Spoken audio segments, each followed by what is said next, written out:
அழுத கண்களுடன் எம்மை காண வந்த காரணம் என்ன? உனக்கு என்ன வேண்டும்? ஆராயக நீதி வழங்கிய மன்னனே, என்ன யார் என்று கேட்கிறாய்? சொல்கிறேன் கேள். உலக வியக்கும் மன்னம் ஒரு புறாவுக்காக தன் உடலே தந்த சிபி மன்னனை பற்றி நீ அறிவாயா? பசுவின் கண்டே தேர்காலாய் ஏற்றுக்கொண்ட தன் மகனையும் அதே தேர்களில் இட்டுக் கொண்ட மணிநீதி சோழனை பற்றி நீ அறிவாயா?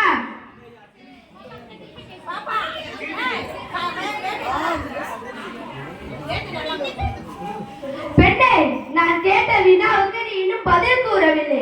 அதை விட்டு விட்டு வேற எதையோ கூறிக்கொண்டிருக்கிறாயே. இழப்பின் அருமை தெரியாத மன்னனே, எனது நிலை அறியாமல் தான் இப்படி பேசுகிறாயா?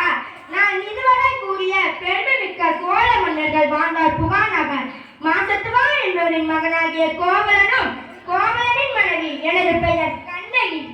ஓ, இப்போது புரிகிறது.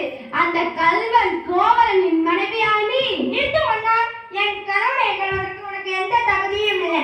ஊழ்வினை பயனால் உனது ஊருக்கு எனது கால் சிம்ப வைக்க வந்த என் கணவனை கொன்றது உனது அறிநெறிக்கு இலக்கு. பெண்ணே, கல்வனை கொல்வது கொடுகோல் அன்று. அது ஏன் கூடியது? அது அறநெறியுமாகும். இதை அனைவரும் அறிவார்களே. உனக்கு தெரியாதா என்ன? நீதி தவறாதவன் என்று போற்றப்படும் மன்னனே, ஒரு தவறும் செய்யாத என் கணவனை கொன்றது உனது அறிநெறிக்கு இருக்கு என்று இதோ உனக்கு மெய்ப்பிக்கிறேன். பெண்ணே, நீ சொல்வது உண்மை என்று அரசு கூறிய சிலம்பின் பரல் முத்துகளால் ஆனது. இதோ ஆன்ற விழுந்த அவதினிலே அனைவருக்கும் உண்மையை உணர்த்துகிறேன். யார் அங்கே? கோவலனிடம் இருந்து கைப்பற்றிய அச்சிலம்பை இங்கு கொண்டு வா.